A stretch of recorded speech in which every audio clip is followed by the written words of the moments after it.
last lecture we study sum of n term of a geometric progression. In today's lecture we study sum of infinite terms of a geometric progression. Consider a geometric progression of positive terms. The sum of n terms is a into r raised to n minus 1 divided by r minus 1. हाच formula कसा लिहिता येईल is equal to a into 1 minus r raised to n upon 1 minus r. Okay, if mod of r greater than 1 then r minus 1 is constant. जर mod of r greater than 1 असेल तर r minus 1 काय असेल तुमचा constant. But r raised to n approaches infinity. r raised to n काय होईल तुमचा infinity approach होईल as n approaches to infinity. Okay, so the infinite term cannot be sum up. जर mod of r greater than 1 असेल तर तुम्ही सम of infinite term find करू शकत नाही. Okay, if mod of r less than 1 r raised to n approaches to 0. जर mod of r less than 1 असेल तर r raised to n काय होईल approaches to 0 as n approaches to infinity. And the sum Sn a into 1 minus r raised to n upon 1 minus r approaches to a minus r. आणि sum of Sn a into 1 minus r raised to n upon 1 minus r approaches to काय a minus r. Here the infinite summation of r is equal to 1 to infinity.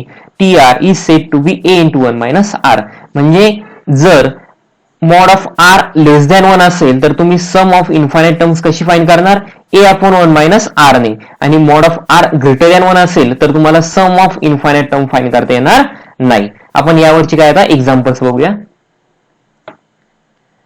Next, determine whether the sum to infinity of the geometric progression exist. If exist then find. Okay, आता ह्या दोन sequence दिल्या आहेत. दोन sequence साठी आपल्याला अगोदर sum of infinite term sum to infinity find करता येईल की नाही हे चेक करायचं. आणि जर फाइंड करता येत असेल तर आपण ती फाइंड करायची. ओके, फर्स्ट मध्ये सुरुवातीला आपल्याला काय फाइंड करायचं आहे ए तर माहिती. ए म्हणजे काय फर्स्ट टर्म. त्यानंतर आर म्हणजे काय कॉन्झिक्युटिव्ह टर्मचे ratio is equal to 4/6. This is equal to 4/6 means 2/3 is less than 2/3 is less than 1. म्हणजे r काय झाला तुमचा mod of r less than 1 झाला. mod of r less than 1 असेल तर आपल्याला माहिती आहे आपण इन्फायनाइट सम टू इन्फिनिटी किंवा सम ऑफ इन्फायनाइट टर्म फाइंड करू शकतो. Okay, therefore sum to infinity exist. Okay, कारण mod of r काय तुमचा लेस दॅन 1. ओके, आपण सम टू इन्फिनिटीला एस म्हणू. त्याचा फॉर्म्युला माहिती a upon 1 minus r is equal to value of a is 2, value of 1 minus r ची value काय 2/3 is equal to 2 divided by 3 minus 2/3 is equal to 2 divided by 1/3 is equal to 2 into 3/1 म्हणजे 3 2 जा 6. Therefore sum to infinity is s is equal to 6. Next, 1/5 minus 2/5 4/5 minus 8/5. a काय तुमचा 1/5. r काय येईल minus 2/5 divided by 1/5 is equal to minus 2/5 म्हणजे हे काय होईल minus 2/5 into 5 is equal to minus 2. म्हणजेच mod of r काय येईल mod of minus 2 म्हणजेच काय होईल 2. आणि 2 हा काय ग्रेटर दॅन 1 म्हणजे r mod of r जर ग्रेटर दॅन 1 असेल तर आपल्याला माहिती आहे आपण सम टू इन्फिनिटी फाइंड करू शकत नाही. म्हणजे काय म्हणता येईल therefore the sum to infinity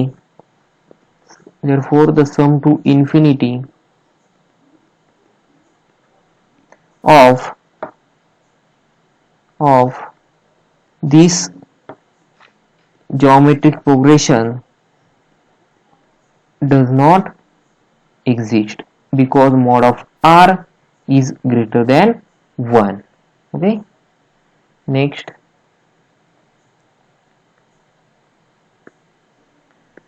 expressing recurring decimals as rational number. Okay, recurring decimal तुम्हाला रॅशनल नंबर मध्ये एक्सप्रेस करायचे. 0.666 अप टू सो ऑन.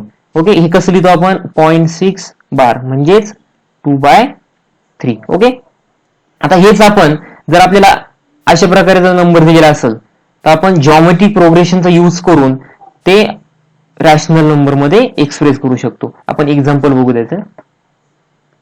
आपण यावरले काही एक्झाम्पल बघूया. फर्स्ट एक्झाम्पल 0.7 बार. 0.7 बार कसं लिहिता येईल तुम्हाला? 0.777 up to so on. This is equal to हेच कसं लिहिता येईल? 0.7 plus 0.07 plus 0.007 up to so on. यांची ऍडिशन केल्यानंतर तुम्हाला पुन्हा ही टर्म मिळणार आहे. आता ही सिक्वेन्स कशामध्ये? जॉमेट्रिक प्रोग्रेशन मध्ये, कारण दोन कॉन्झिक्युटिव्ह टर्मचा रेशो काय मिळणार तुम्हाला? सेम मिळणार. म्हणजे सिक्वेन्स काय आहे? जॉमेट्रिक प्रोग्रेशन मध्ये. म्हणजेच काय म्हणता येईल?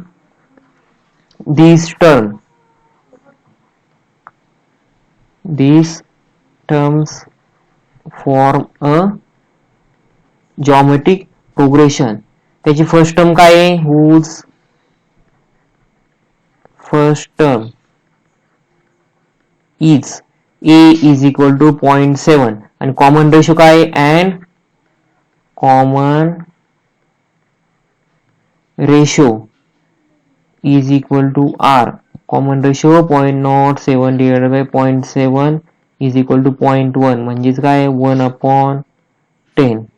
therefore since mod of r is equal to 1/10 म्हणजेच काय? mod of 1/10 म्हणजेच काय? 1/10 आहे. 1/10 म्हणजे काय? लेस than 1. therefore sum to infinity of this geometric progression exist. कारण mod of r less than 1 असेल तर सम टू इन्फिनिटी एक्झिस्ट असते. आणि त्याचा फॉर्म्युला काय? s is equal to a/1 minus r is equal to 0.7 divided by a ची value काय? 0.7 आणि r ची व्हॅल्यू काय? 1 मायनस r ची value 0.1 is equal to 0.7 divided by 0.9. therefore s is equal to 7/9. म्हणजेच 0.7 बार कसं लिहिता येईल तुम्हाला? 7/9. हा झाला तुमचा रॅशनल फॉर्म 0.7 बारचा. त्यानंतर बी 2.35. फक्त 5 चं बार म्हणजेच कसं लिहिता येईल? 2.355 अप टू सो ऑन. हेच कसं लिहिता येईल तुम्हाला? 2.3 plus 0.05 plus 0.005 plus 0.005 up to so on. Okay, आता 2.3 साईडला ठेव. पण जर 0.5 0.005 प्लस 0.005 ह्या अप टू एन टर्म्स ही काय तुमची जॉमेट्रिक प्रोग्रेशन आहे. कारण दोन कॉन्झिक्युटिव्ह टर्मचा रेशो काय येणार? इथे पण सेम मिळणार. म्हणजे सिक्वेन्स तुमची काय आहे? जॉमेट्रिक प्रोग्रेशन मध्ये. ओके, मग त्यामध्ये तुमची फर्स्ट टर्म काय आहे याबद्दल बोलतोय आपण फक्त. फर्स्ट टर्म काय? 0.05 प्लस सॉरी त्यानंतर आर काय तुमचा? 0.005 डिवायडेड बाय 0.05 म्हणजे काय येईल? 0.005 डिवायडेड बाय 0.5 काय मिळेल तुम्हाला? 0.1 मिळेल तो पुन्हा, बरोबर ना? 0.1 आणि mod of r is equal to 0.1 आणि हा 0.1 चा मॉड काय येईल? 1. हे काय? लेस दॅन 1. आणि mod of r less than 1 असेल तर त्याला काय? सम टू इन्फिनिटी एक्झिस्ट असते. म्हणजे s इज इक्वल टू किंवा 2.35 जरी दिले आपण इज इक्वल टू हा 2.3 as it is 2.3 as it is. आणि यासाठी आपण sum to infinity formula use करणार आहे. त्यामध्ये काय? a/1 मायनस r हा तुमचा फॉर्म्युला आहे. a काय तुमचा? 0.05 डिवाइडेड बाय 1 मायनस r ची व्हॅल्यू काय? 0.1 is equal to 2.3 plus 0.05 divided by 1 minus 0.1. 1 minus 0.1 is 0.9. This is equal to 2.3 कसं लिहिता येईल तुम्हाला? 23/10 प्लस हे कसं लिहिता येईल? 5/90. 5/90 कसं लिहिता येईल? 518 is equal to 23/10 plus 1/18. Denominator same करून घ्या, म्हणजेच काय होईल 23 180 18 18 5 90. ओके, 23 ला ह्या टर्मला 5 ने मल्टिप्लाय करा, सॉरी 9 ने करा, म्हणजे 23 9 चा काय होईल 207 डिवायडेड बाय 90. इथे 5 ऍज इट इज ठेवलं असतं ते झालं असतं, ठीक आहे, काय अडचण नाही. आणि इथे काय करा 5 ने मल्टिप्लाय करा, म्हणजे 5/90. डिनोमिनेटर सेम आहे, 207 plus 5 212 divided by 90 is equal to 2 ने भाग जाईल, म्हणजे काय होईल ते 106 divided by 45. therefore 2.35 bar is written as 106 divided by 45. Next, if the common ratio of a geometric progression is 2/3 and the sum is 12, find the first term. Okay, solution, let a be first term, r be common ratio, and s be a sum of infinity. Okay, therefore we know the formula for sum of infinity, s upon 1 minus r. s is equal to a upon 1 minus r. ठीक आहे, आता s ची value दिली, मला s ची काय value दिली आहे 12, a ची व्हॅल्यू नाही दिली, a ची व्हॅल्यू तुम्हाला फाइंड करायची. आणि 1 मायनस आर कॉमन रेशो काय दिलाय, s दिलाय तुम्हाला 12 आणि r दिलाय 2/3. 2/3 म्हणजेच 12 डिनोमिनेटर काय multiple 1 minus 2/3 is equal to a, म्हणजेच a is equal to 12 into denominator same करा 3 minus 2/3 is equal to 12 into 1/3 is equal to 4.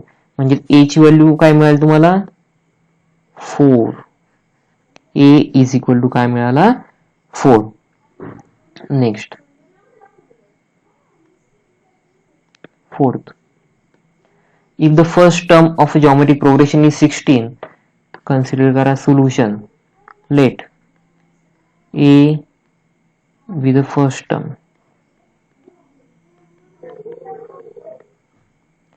r be the common ratio, and s be sum to infinity. Okay, a दिलाय तुम्हाला first term of geometric progression is 16. Okay, s दिलाय 96/17 आणि find करायचं तुम्हाला common ratio. Okay, formula for s is equal to a upon 1 minus r. Value of s is 96/17 is equal to 16/1 minus r. Okay,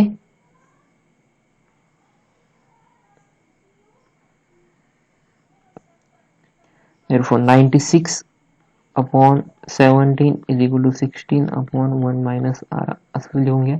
म्हणजे 1 minus R इकडे होईल, 1 minus R इकडे आला म्हणजे काय होईल इकडे 16 इंटू 96/17 काय होईल 17/96 is equal to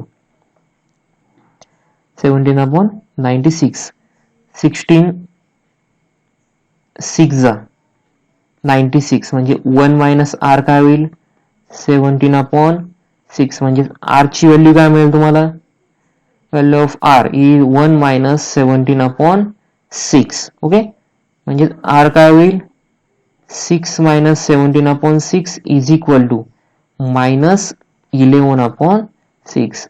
therefore common ratio काय येईल मायनस 11/6. हा तुमचा काय झाला common ratio. Next, last problem, find summation of n is equal to 1 to infinity, sorry, summation of 0.4 where n is equal to 1 to infinity. Solution, n is equal to 1 to infinity 0.4 n.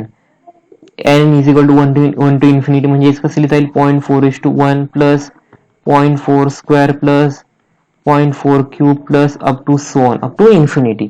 आता दिलेली sequence तुम्हाला geometric progression मध्ये, कारण प्रत्येक दोन consecutive टर्मचा ratio काय मिळणार तुम्हाला सेम मिळणार आहे. प्रत्येक दोन कॉन्झिक्युटिव्ह टर्मचा रेशो सेम मिळतोय. मग आपण आता फाइंड करू. Here a is equal to काय 0.4, r इज इक्वल टू काय 0.4 square divided by 0.4 is equal to काय होईल 0.4. Okay, 0.4 mod of r mod of 0.4 is equal to 0.4 is less than 1. r mod of r less than 1 आला म्हणजे त्याला sum to infinity exist, म्हणजे s is equal to काय मिळेल तुम्हाला a upon 1 minus r is equal to 0.4 upon 1 minus r पण काय 0.4 आहे, 0.4 अपॉन 0.6 इज इक्वल टू काय मिळेल 4 upon 6 is equal to 2/3. Therefore summation of 0.4:n where n is equal to infinity value काय लिहिली तुम्हाला 2/3. It's very simple example. Okay, सुरुवातीला काय करायचं 0.4:n कसं लिहिता येईल तुम्हाला 0.4:1 0.4 स्क्वेअर प्लस 0.4 क्यूब. आणि सिक्वेन्स काय आहे जॉमेट्रिक प्रोग्रेशन मध्ये असल्यामुळे तुम्हाला a काय मिळाला 0.4 म्हणजे फर्स्ट टर्म, a म्हणजे काय फर्स्ट टर्म, r म्हणजे काय दोन कॉन्झिक्युटिव्ह टर्मचा ratio 0.4 square upon 0.4 is equal to 0.4 म्हणजे मॉड ऑफ r काय मिळेल 0.4 चा मॉड काय 0.4 आहे आणि लेस दॅन 1 आहे म्हणजे आपण सम टू इन्फिनिटी एक्झिस्ट आहे. s is equal to a upon 1 minus r आणि व्हॅल्यूज पुट करून तुम्हाला काय व्हॅल्यू मिळाली 2/3.